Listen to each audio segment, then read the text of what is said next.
Guys, welcome to the short videos. You're learning math with Mazhar. Today we're gonna solve some CBSE grade 12 final for 2021. That's the coming year for the grade 12, especially CBSE. So I've taken up some questions from the sample paper, which is very critical and very important.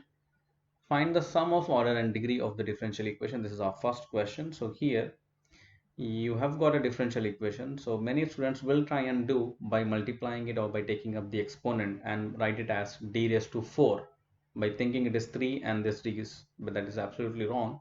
You have to differentiate it just like the way we differentiate y raised to 3, just like a function with its power. So apply the power rule of derivative. So what it will give you is 3 dy by dx raised to 2 decrease in 1 power, and then chain rule, that is dy over dx derivative will give you d square y by dx square equals to 0. Now here comes the main thing is you have to apply the product rule of 0. So basically dy by dx raised to 2 is equal to 0, or d square y by dx square will also equal to be 0. So now then if I take up this particular thing separately, it means the highest, since we have to work it out the order and degree, the highest derivative is 1. So order is 1 and its degree is 2. So it means the sum is nothing but 3. Whereas if I take this one, the highest derivative, the order is 2 and its degree, the exponent is nothing, we take it as 1 and sum still remains the same. Moving on to the next question, since we are doing a mixed questions of very short and short. So one such question that I've taken from the matrix: if A is a square matrix of order 3 such that A square equals to twice of A, then find the determinant A. So we need to take up this particular portion of the question, A square equals to 2A, and utilize in to get the determinant. So I have to apply determinant on both sides. A square will be equals to twice of A, and remember this can be written as same thing, determinant A raised to n is nothing but determinant A raised to n. So by this property what I'm going to do is I'm going to write this 2 over here, and also remember whenever you have within the determinant a scalar and the given matrix order, so that should go with that scalar as a power times the determinant, both will be equal.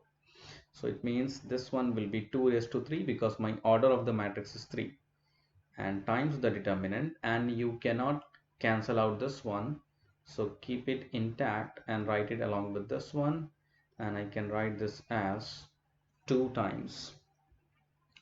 While shifting it over here, I can take determinant A common, so I'm gonna get this again, product rule of 0, your value of determinant will be 0 or determinant A equals to 8.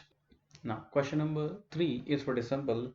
We need among the differential equations the types that the students have learned, that is variable, separable, homogeneous and LDE.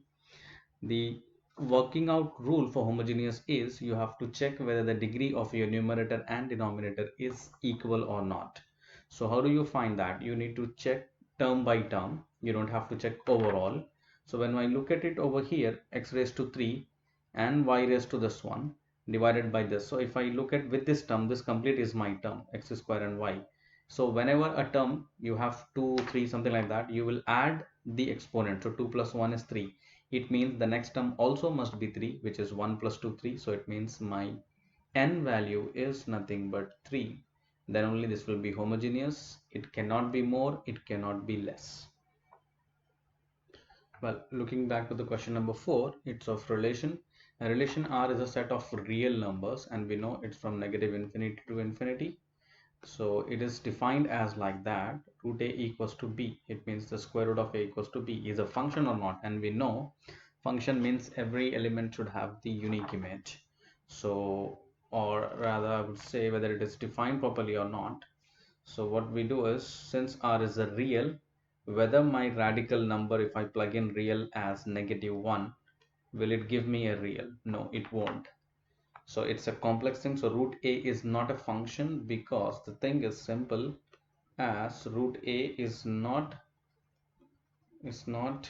defined from a belongs to negative infinity comma 0, as simple as that.